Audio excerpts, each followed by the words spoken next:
All right, today is the first of our final floor session days.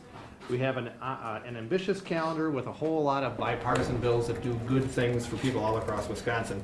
You'll see as we go through the bills today, many passed out of committee with unanimous votes. And as we talk about them, you'll see that a good theme for today is bills that are protecting children, streamlining government, and protecting private property rights.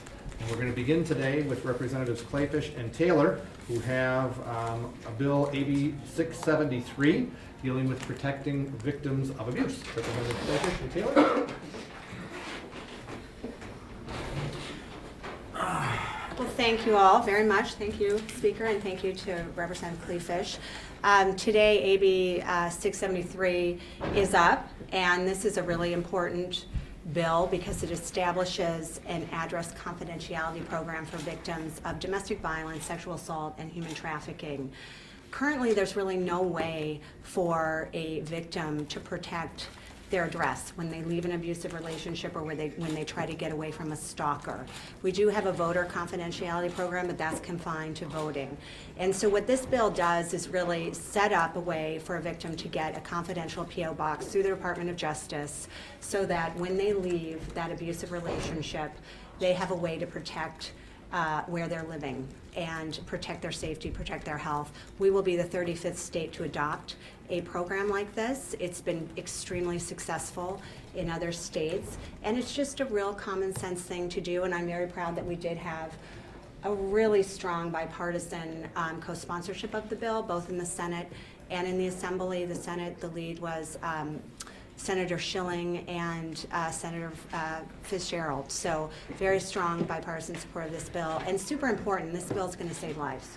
This bill really will save lives in some of the most violent situations. So with that. Well, thanks. I mean, I have to give credit to Chris Taylor. You know, when I was first elected and when Chris was first elected, if somebody said we'd be teaming up on bills together, it would have been a cold day in hell that anyone would have believed us. The reality of it is that under Robin's leadership, we've really been encouraged to work across the aisle. And when it comes to protecting people who are the victims of violence and abuse, there is no Republican or Democrat. And allowing people to get a start after they've been abused or attacked with a secret or private address confidentiality allows them to get back out there, apply for jobs, establish a residency without having the fear that their attacker is going to find them. And when Chris came to us with this bill, he said we'd be more than happy to get it through the Criminal Justice Committee. This is the perfect example of how we're working across the aisles to make Wisconsin a safer place. Any questions? Thank you. Good job. Thank you very much. Next up, Representative Clayfish has another bill about the regulation of unarmed combat sports. Thank you, Mr. Speaker.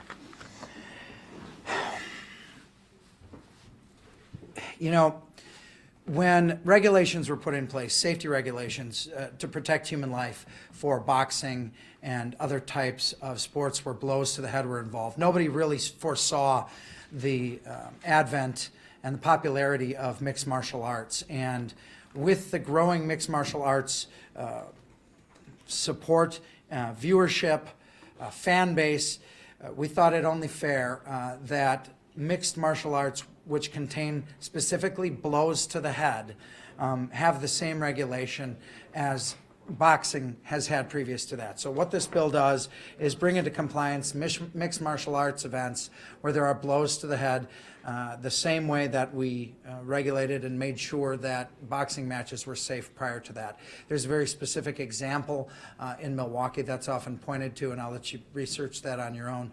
But the victims' families have been extremely supportive of having one code across the board when it comes to sports that involve blows to the head, to make sure we're in a position that as long as there is a desire from the public to compete in these types of sports, that we're there as pro-life advocates to make sure that the lives of these people involved in them are preserved and watched as they compete. Thank you very much. Thank you. Next up, Representative Knudsen has the first of two bills. AB 210 is funding local transportation by allowing counties the option of doing a sales tax referendum. Representative Knudsen. Good morning. AB 210 provides a new tool for local governments to help pay for their road repairs. It's a pothole repair bill. It allows them to go to a countywide referendum to get approval to have a temporary 4-year increase in the sales tax of up to 0.5%. And that money can only be used for the repair and maintenance of roads. They must maintain whatever amount of money that had previously been spent, has to be continued, and this would be additional. Any questions? What's your sense on the Senate? I know I talked to Fitz yesterday about this, and he said that they hadn't even discussed it yet, and he said there's only one author on it from the Senate. I think that in both the Assembly and the Senate, we recognize that the single most important issue facing the state that hasn't been addressed in this session is transportation infrastructure funding. It's an unresolved problem. This doesn't solve the entire problem, but I know my Senate colleagues are going to look at this closely. It's got broad bipartisan support.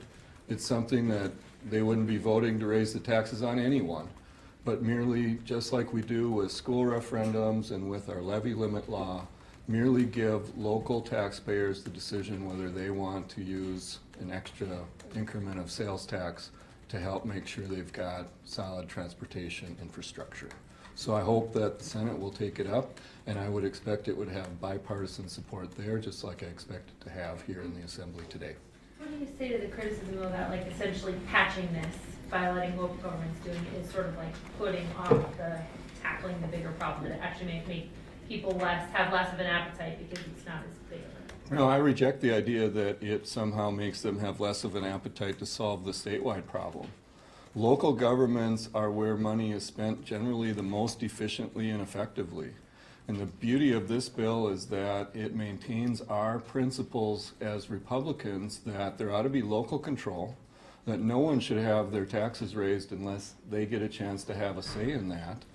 And so this does that. Now, the state's still got some issues to deal with, and we need to look at the costs and the way that the DOT has been operating, but that's a subject probably won't be addressed this session. I think it'll be addressed next session. And just one more thing to point out, Jessica, that not only does this bill focus on local governments only, and remembering that by and large, they provide the bulk of funding for local road maintenance in a city, town, or village, and they also do the same at the county level for county trunk highways. So this unfortunately does nothing to deal with the state problem that we have for funding reconstruction of interstates, making sure that we have good state trunk highways, making sure that we have the capacity as traffic increases over time. So that's an issue, as Representative Knudsen mentioned, that we'll have to address in the next legislature, but giving people an opportunity to begin the discussion at the local level and to hopefully begin to look at how we fund local roads and their long-term infrastructure needs, I think is a good start. So since we're on this issue of local control and local governments, Democrats put out an LFB memo today saying there's 100 bills that were passed in the last 3 sessions that took away local control or provided unfettered mandates to local governments. What's your reaction to that? Saying that you guys say you're a local control party, but the actions say differently.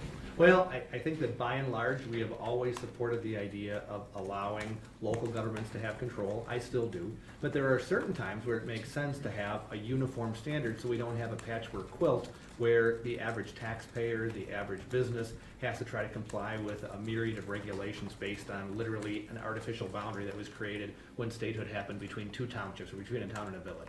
So I think by and large, if you look at where we have a statewide standard, that was the focus, to try to make it easier to grow a business, to try to make it easier for a taxpayer, as opposed to the idea of saying each locality should make every one of their own rules. So I think by and large, that is still what we believe in, but once in a while, a statewide standard makes more sense. Thank Okay, you. thank you very much. Next bill is AB 614. Representative Knudsen has that one as well. AB 614 deals with helping those with convictions coming out of prison to be able to more easily find employment. It's modeled after a bill, successful program in Ohio, and it's called the Certificate of Qualification for Employment. So what happens here is that as part of the pre-release evaluation, there will be a recommendation made as to whether the inmate who's about to be released would be qualified to get this certificate. with it comes some barriers that can really prevent them from getting employment can be in place. So for example, it might be hard for you to become certified nursing assistant because with a felony record, you can't do that. Some people that had learned a trade while they were in prison or before they were in prison may have trouble becoming licensed. If their crime had nothing to do with the occupation involved, this would provide a way to get around those collateral sanctions, things that happen because of their conviction. It's a way to reduce recidivism. It's a way to try to get those in our correction system as they come back out into society.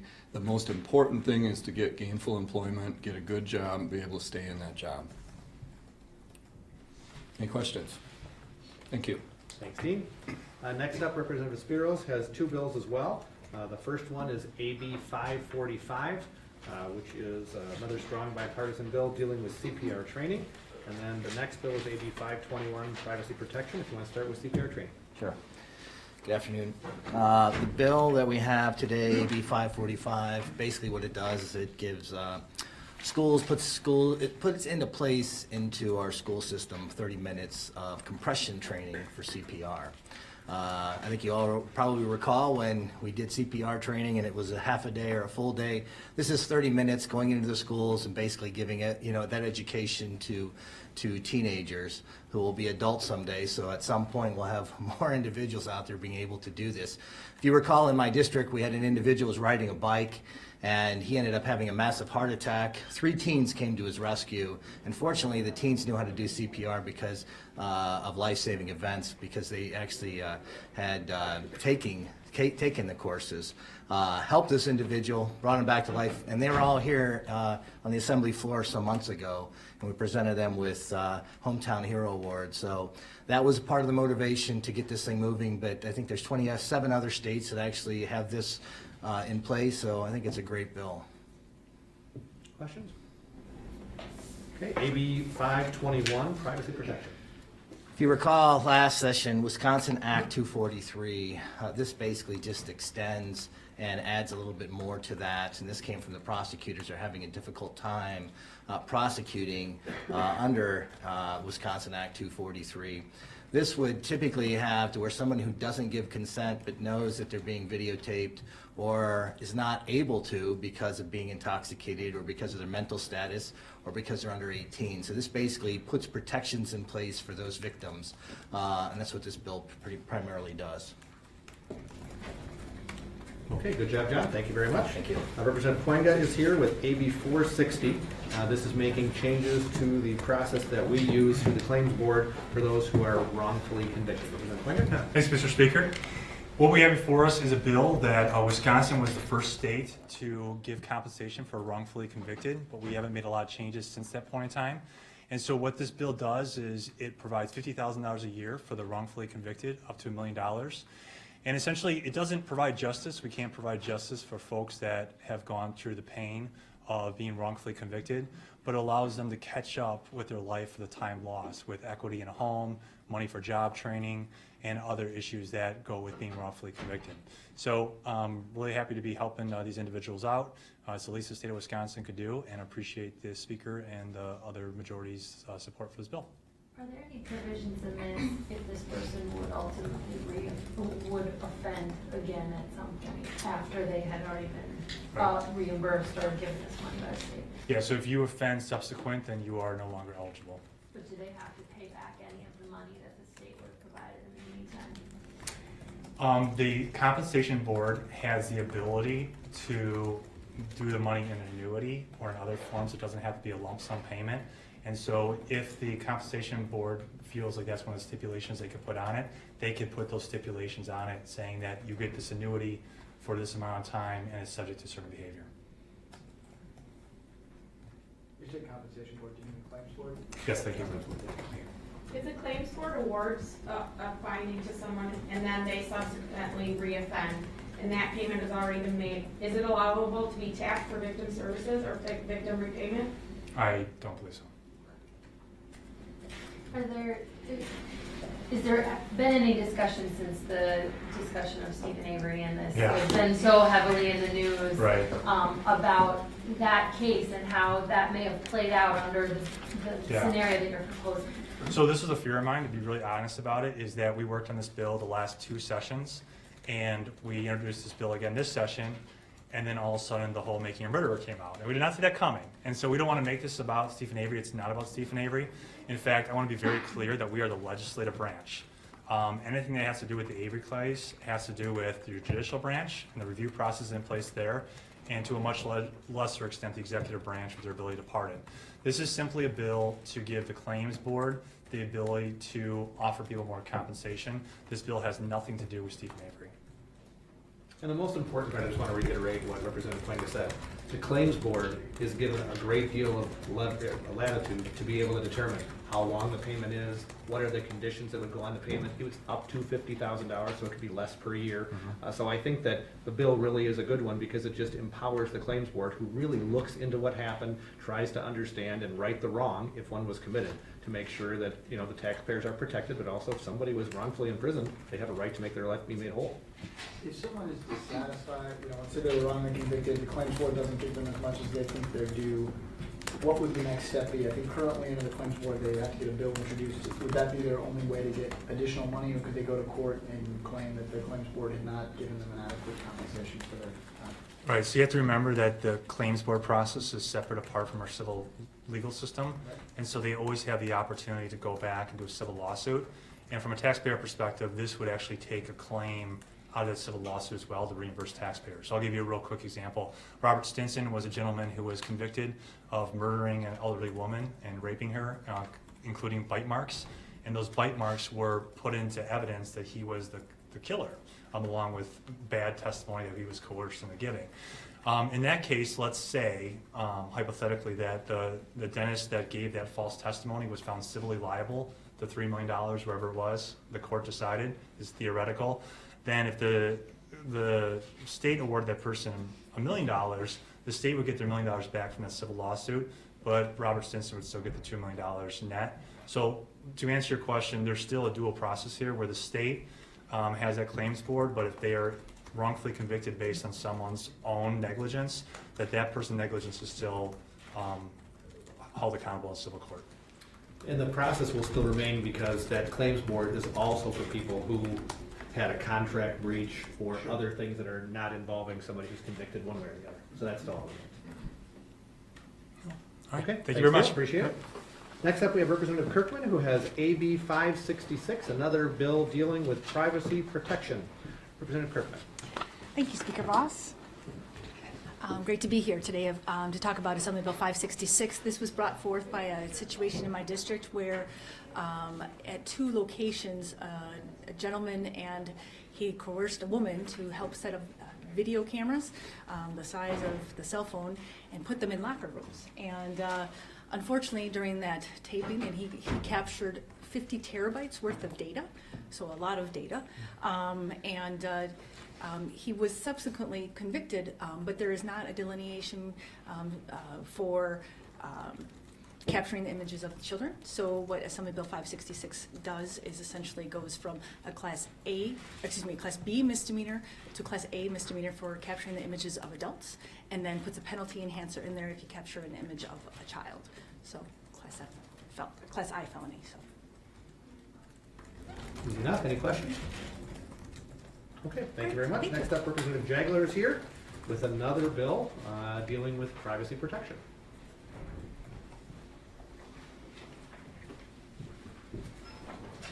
Good afternoon, everybody. The way I describe this bill is first what it's not, because some of you actually did call me and said, oh my gosh, are you going after parents, the naked baby photos they have of their kids? And that is not what this is about. What happened was a law enforcement officer reached out to the legislature about a problem, a specific case they had, where a convicted sex offender that's going to be on the sex offender registry on monitoring the rest of his life had gotten home, got released, had taken the trim off of his bathroom door, pulled it aside, and was videotaping his 14-year-old daughter in the bathroom. And because of the loophole that all parents have, and all step parents have, and all guardians have in our child porn laws that allow us to take our, the naked baby pictures that everybody has and is embarrassed about, they couldn't charge him with anything serious. And at first, I thought this had to be a case that was just, very rare. And I said I'd look into it. I did. The Department of Justice said, yeah, this is a problem. I still was unsure how big of a problem. I put the bill out for co-sponsorship, and law enforcement agencies from around the state said, thank goodness you're closing this loophole. This is a loophole that needs to be changed. And it was case after case of very disturbing stuff that's very difficult to talk about. Perhaps the most disturbing part of it all that I learned was that this loophole is out there.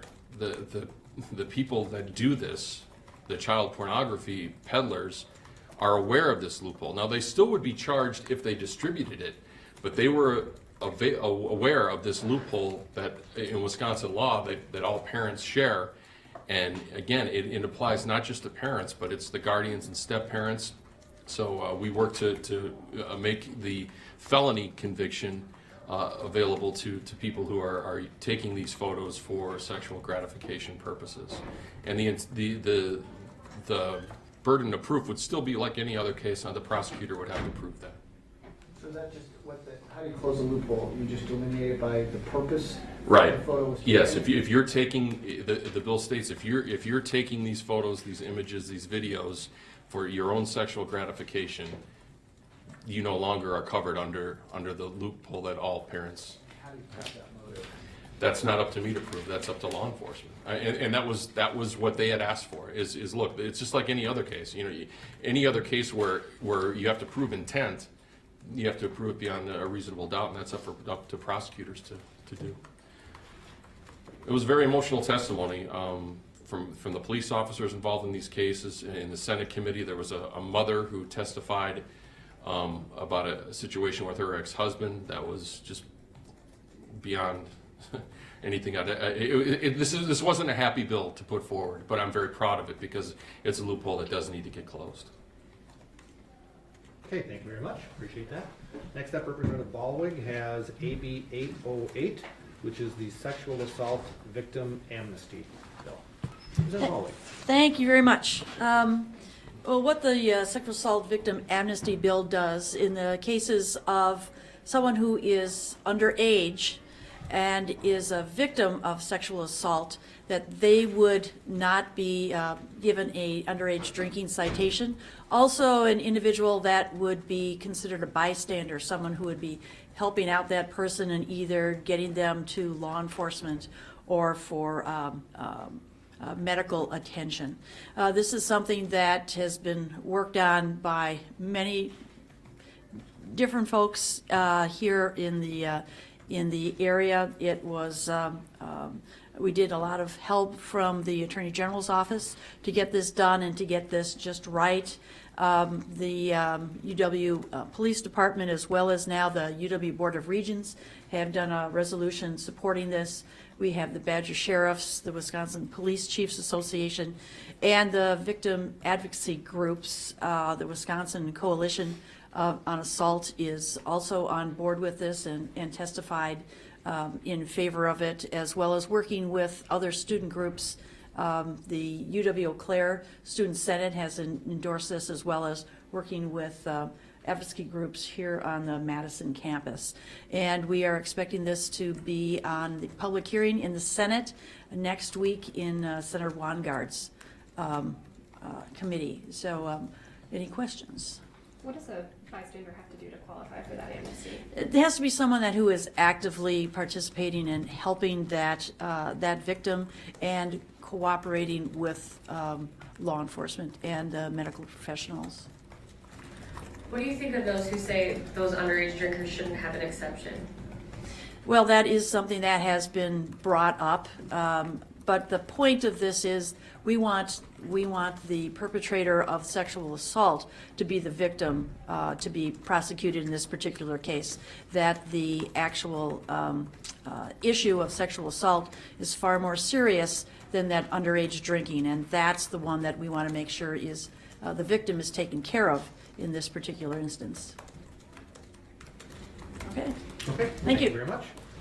Lastly, we have Representative Jarko, who has 3 bills under our property rights package. The first one is AB 582, which is statewide uniformity, followed by AB 600 and AB 603. Representative Jarko. Thanks everyone for coming. Today is a great day for property owners in the state of Wisconsin. Today we restore the balance between property owner rights, which is protecting the very most expensive investment that most people will make over the course of their lifetime. We make sure that people know that if their property is going to have a significant zoning change, that they know about it ahead of time. We make sure that property owners are protected in that if there's a significant change to zoning, that they will have an opportunity to go to a 2/3 vote at their local municipality. They need a supermajority to do that. We're going to make sure that we protect property owners both on the land and their rights in the water. We want to make sure that property owners who spend a huge amount of tax dollars, particularly in my district, the lakefront and waterfront property owners who fund a lot of our schools and roads, have a great use and experience of their lakes. And we are going to do that by balancing important environmental protections and local control. You will notice that on these 3 bills, there is not one municipal group that's opposed, and on 2 of the bills, we have municipal groups registered in favor. So I'm thrilled with where we've come with these bills, the cooperation and discussion that we've had with a number of different groups, and I think we ended up with a really good work product on all 3 bills. I'll take questions. Do you anticipate any more amendments on AB 600 in particular? There's an amendment on each of the 3 bills. AB 600 has an amendment that will do 2 things. One is it clarifies some issues that the DNR brought up with respect to wetlands and Asnari. It provides a little extra time for the DNR on Asnari, and this was negotiated changes with DNR. And then there was a provision that was added relating to Lake Koshkonong that you guys maybe heard about in the Senate hearing that we're going to delete. It still needs some work, and it was kind of controversial in the Senate hearing, so we want to make sure we have a full opportunity for that provision to be heard, and so we're going to leave that for another day. There was some concern, I think it was the DNR who expressed it, that either the DNR or the U.S. Army Corps, that because of these changes, there's going to be people doing things that aren't in conjunction with federal law, and they're going to be violating federal law as a result of that and not knowing it. Is that a concern for you? That was brought up at the assembly hearing, and we've made significant changes. And what you're talking about there in particular is the practical alternatives analysis for wetlands. And the changes that we made, I believe, address those issues and will no longer be an issue. What are the prospects for this in the Senate? I think really good. We've worked really hard over there, and I think Senator Coles is having an exec session on 603 this week. 582 has already been exec'd out of the Housing Committee, and we're working really closely with Senator Coles on 600 and hopeful on that bill as well. I do want to give credit to Representative Jarko for really working the legislative process as it was intended. We had a hearing, concerns were raised, and he has made changes to address an awful lot of the things that have been brought up that are actual concerns. Of course, people raise objections, but those aren't the same. So I just want to make sure that you know that he's done a really good job on this, and I think he deserves a lot of credit for being open and responsive, and that's what you want a legislator to be. So good job. Thanks. Any other questions? Okay, thank you very much. We're on the floor. How's Rubio going to finish tonight? He is going to do well. I actually think that as Marco Rubio did better than expected in Iowa, he will probably do better than expected tonight, which means hopefully he's going to come in second. I think that as folks have looked at all of the candidates, more and more people that I talk to all around Wisconsin are attracted to Senator Rubio's positive, hopeful, optimistic message when you juxtapose it against other candidates' messages that aren't quite in that same vein. Where's fetal tissue at this point? People are still trying to find any kind of a middle ground. We know that in the Senate, I have heard that there are nowhere near enough votes to pass the bill. So it's why we have tried to figure out in our House if there is a potential compromise. You have some who are on the far end of the pro-life movement who don't really want to make any changes, and others who want to make sure that we protect research and do it in a way that will actually save unborn lives. So we have tried for a while to find that consensus. I don't know if we're going to find it, but I certainly hope we do. Why is it so important to keep working on this accelerated calendar with so many committee hearings every day, so many bills up for discussion? Yeah, so as we move through the process, it seems like in the past, all we've really done is kind of have this process at the end of whatever month it is. So that's why we wanted to make sure that we have an opportunity to really have an impact, get done. We know with the presidential primary, a lot of focus has really been on that realm to make sure people are moving through that. So I feel like we are passing a lot of good legislation. We also know that all throughout the course of the fall, a lot of these working groups have really been working on efforts that are important. You'll see we're going to bring up our mental health package. We have our Alzheimer's and dementia ideas. You know, Representative Jarko has been working on this property rights package for a long time. A lot of these bill numbers you'll see are fairly low, which means that they have been around. So it's just part of the way the process always ends. So are you gonna end session next week? Yep. There's a new amendment to 8751 from your office. Could you tell us how that amendment is different from your previous proposal? So 8751, just unsure, is the school choice? Yep. Yep, or the school choice. So the amendment, I listened once again of the concerns as we put the amendment out to make sure that people had an opportunity to look at it. My goal has always been to ensure that we protect property taxpayers with our goal, which was pretty simple, to say that we want to make sure that somebody who has a child that they want to open enroll into another public school or into a private school would utilize a very similar process. When the actual language was drafted, we now realize that's not the way it was, that came out through DPI's interpretations. So this one basically smooths out the amount of time it takes to recover that property tax payment. So it's basically the exact same amount of money as current law, just over a longer period of time, so we don't have these massive property tax increases like we saw and we're seeing in other places. What's the time period? I'll get you a copy of the memo. Okay. It kind of varies a little bit, but I'll be happy to get that to you. How long will you be on the floor today? My understanding is that the majority and minority leader have negotiated 11 hours. So I think we'll probably be on till after dark. When Okay. you guys get in this kind of crunch time, do you worry about things falling through the cracks, or do you feel pretty prepared? No, I mean, almost, as you heard all the authors, they have been working on most of their bills for a long time. We have taken extra time in our caucus to go over all of the issues. I know the Democrats are doing the same thing. And of course, you have two chambers. The Senate's going to have a review of what we're doing, and we review what they do. So I really feel pretty confident that the bills that are moving through are really good for Wisconsin, and I think we're going to have a lot to be proud of. Should taxpayers still be upset that you're going home for the year in the middle of February? The legislative session, actual lawmaking is ending at the middle of February, and yet you're being paid to be lawmakers for the entire year. Well, of course, you know, our normal timeline is pretty much the exact same that we're operating under. It's no different than it's been in the past. We have always ended in the spring. The tax only ends in April, correct? The actual calendar. Well, the actual calendar, I think, doesn't go through April. I think it goes only through March because you have the veto review period, which is still there. So if Governor Walker would veto a bill, we'd have to come back in April. So it really depends on how the rest of the process works its way through, but no different than normal. All right, thank you, everyone. Okay, thank you. Me?